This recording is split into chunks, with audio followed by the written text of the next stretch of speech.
नमस्कार दोस्तों, मैं विनय शर्मा स्वागत करता हूं आपके अपने YouTube चैनल ई पाठशाला पर। और आज की इस वीडियो में हम चर्चा करेंगे महमूद गजनवी के बारे में और उससे जुड़े हुए सभी इम्पोर्टेंट क्वेश्चन जो कि आने वाले सभी एग्जाम्स के लिए काफ़ी इम्पोर्टेंट है, उन सभी के बारे में पढ़ेंगे हम इस वीडियो में। तो महमूद गजनवी जो कि एक तुर्क था और गजनी देश से आया था। गजनी देश में एक वंश था, यामिनी वंश। अगर आपसे पूछा जाए कि किस देश से आया था तो गजनी देश से आया था ये, और वहां पर एक ये वंश था यामिनी वंश, या फिर इसको गजनी वंश के नाम से भी जानते हैं, जिसका संस्थापक था अलतगीन।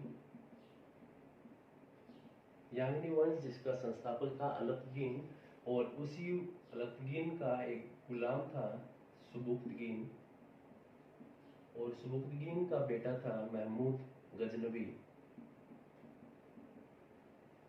तो अगर आपसे पूछा जाए कि किस देश से आया था तो गजनी से आया था। वहां पर एक वंश था यामिनी वंश, या फिर गजनी वंश के नाम से भी जानते हैं, और वहां का जो उस वंश का संस्थापक था अलतगीन, और उसी अलतगीन का एक गुलाम था सुबुक्तगीन, और सुबुक्तगीन का बेटा था महमूद गजनवी।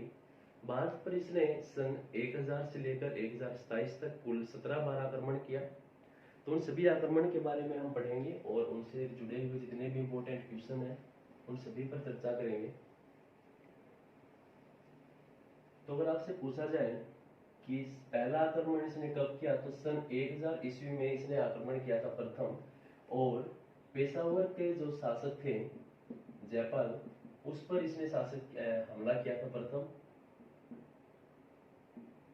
सन 1000 ईस्वी में पेशावर के शासक जयपाल पर इसने पहला आक्रमण किया था, और कुछ दुर्गों के ऊपर अधिकार करके ये वापिस लौट गया था अपने देश। और ठीक एक साल बाद सन 1001 ईस्वी में इसने दोबारा पेशावर के शासक जयपाल को हराया। अगर आपसे पूछा जाए कि 1001 में जो इसने दूसरा आक्रमण किया था वो किसके ऊपर किया था तो पेशावर के शासक जयपाल पर इसने दूसरा आक्रमण किया और उसकी राजधानी पर अपना अधिकार कर लिया। और इसी वजह से इस पेशावर के शासक जयपाल ने अग्नि में कूदकर आत्मदाह भी कर लिया था।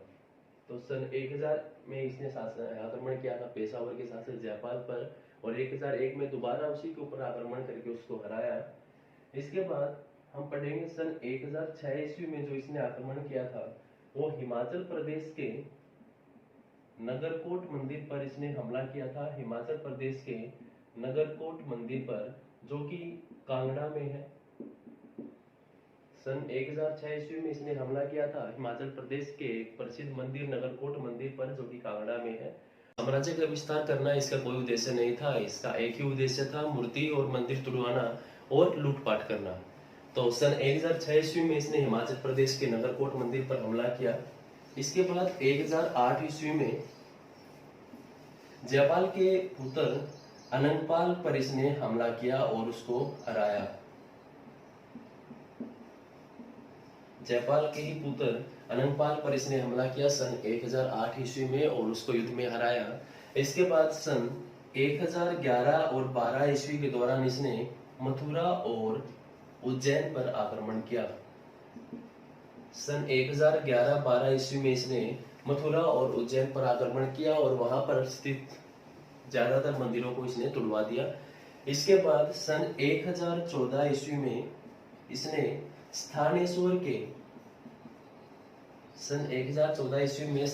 के महादेव शिव मंदिर पर आक्रमण किया। अगर आपसे पूछा जाए, काफी इंपॉर्टेंट है, सन 1014 ईस्वी का आक्रमण जो कि महादेव शिव मंदिर पर किया था इसने, स्थानेश्वर जो कि हरियाणा में है। स्थानेश्वर के महादेव शिव मंदिर पर इसने आक्रमण किया था सन 1014 ईस्वी में, और अपने साथ ही चक्रस्वती स्वामी की मूर्ति अपने साथ ले गया था।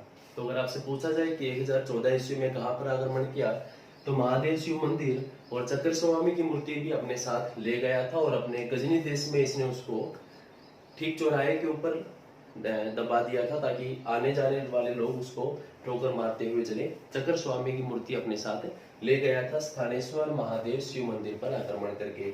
इसके बाद इसने सन 1025 ईस्वी में अपना 16वां आक्रमण किया गुजरात के सोमनाथ मंदिर पर।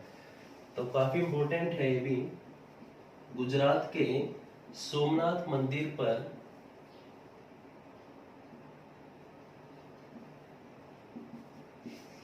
आक्रमण किया। सन 1025 ईस्वी में गुजरात के सोमनाथ मंदिर पर आक्रमण किया।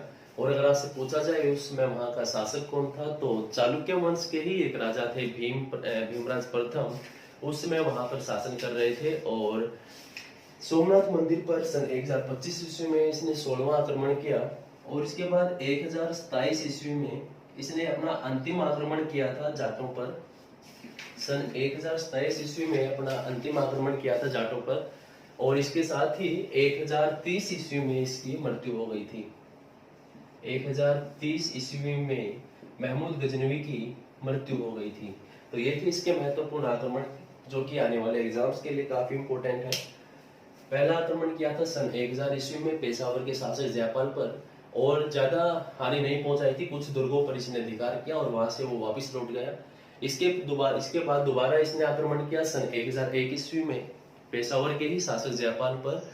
और उसकी राजधानी पर भी इसने अधिकार कर लिया और इसी वजह से जयपाल ने आत्मदाह कर लिया था। इसके बाद सन 1006 ईस्वी में हिमाचल प्रदेश के नगरकोट मंदिर पर इसने हमला किया, जो कि कांगड़ा में स्थित है। और इसके बाद 1008 ईस्वी में जयपाल के बेटे आनंदपाल को इसने युद्ध में हराया। इसके बाद अगर बात करें सन 1011 और 12 ईस्वी में इसने मथुरा व उज्जैन पर आक्रमण किया। और 1014 ईस्वी में इसने स्थानेश्वर के महादेव शिव मंदिर पर आक्रमण किया और चक्र स्वामी की मूर्ति अपने साथ ही अपने देश ले गया था और वहां चौराहे पर इसने स्थित की थी उस मूर्ति को। इसके बाद जो इम्पोर्टेंट आक्रमण है वो है सन 1025 ईस्वी में, जो कि गुजरात के सोमनाथ मंदिर पर इसने हमला किया था। और उस दौरान वहां का शासक था भीमराज प्रथम, और जो कि चालुक्य वंश से संबंध रखता था। और अगर आपसे पूछा जाए गुजरात के सोमनाथ मंदिर को पहली बार पत्थरों से किसने बनवाया, तो भीम प्रथम ने ही उसको पहली बार पत्थरों से बनवाया था दोबारा। तो इसके बाद देखें तो सन 1027 ईस्वी में इसने अपना अंतिम आक्रमण किया था जाटों पर। और 1030 में महमूद गजनवी की मृत्यु हो गई थी। इसके बारे में कुछ इंपॉर्टेंट पॉइंट्स और हैं, जैसे कि महमूद गजनवी और सुल्तान की उपाधि धारण करने वाला प्रथम शासक था महमूद गजनवी, जिसने गजनवी और सुल्तान की उपाधि धारण की थी। इसके साथ ही इसके समकालीन कुछ लेखक हैं और उनकी रचनाएं हैं जो कि इसी के शासनकाल के दौरान भारत में आए। और उनकी कुछ इंपॉर्टेंट पुस्तक हैं जिनके बारे में हम पढ़ेंगे। तो सबसे पहले अल-बिरूनी, जो कि 1014 ईस्वी में जब इसने स्थानेश्वर के महादेव शिव मंदिर पर आक्रमण किया, तो उसमें ये महमूद गजनवी के साथ आया था। और इसकी प्रसिद्ध जो पुस्तक है वो है किताब उल हिंद। अल-बिरूनी की प्रसिद्ध पुस्तक है। अगर आपसे पूछा जाए किताब उल हिंद किसकी रचना है, तो अल-बिरूनी की रचना है। या फिर अल-बिरूनी की रचना के बारे में पूछा जाए तो किताब उल हिंद या फिर तहकीक ए हिंद या फिर भारत की खोज, ये सभी इसी पुस्तक के नाम है। तहकीक ए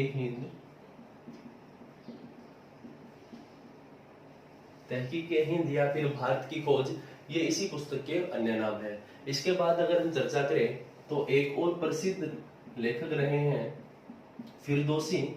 और उनकी अगर रचना की बात की जाए तो फिरदौसी की जो रचना थी वो थी शाहनामा। इसके बाद उतबी की जो प्रसिद्ध रचना थी, प्रसिद्ध पुस्तक है वो है चचनामा। और इसके बाद एक और प्रसिद्ध लेखक बचे हैं इसी के शासनकाल के, बैहाकी, जिसकी जो रचना थी वो थी तारिक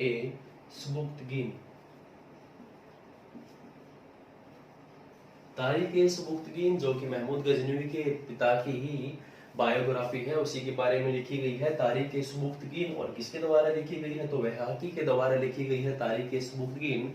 अगर आपसे पूछा जाए अल-बिरूनी के द्वारा लिखी गई पुस्तक, तो किताब उल हिंद, भारत की खोज या फिर तहकीक ए हिंद। और इसके साथ ही फिरदौसी की अगर प्रसिद्ध रचना की बात की जाए तो वो थी शाहनामा। और उतबी की अगर प्रसिद्ध रचना की बात की जाए तो वो थी चचनामा। तो ये थे इंपॉर्टेंट पॉइंट्स जो कि महमूद गजनवी से जुड़े हैं और आने वाले सभी एग्जाम्स के लिए काफी इंपॉर्टेंट है टॉपिक। तो उम्मीद करता हूँ आपको वीडियो अच्छी लगी होगी और आशा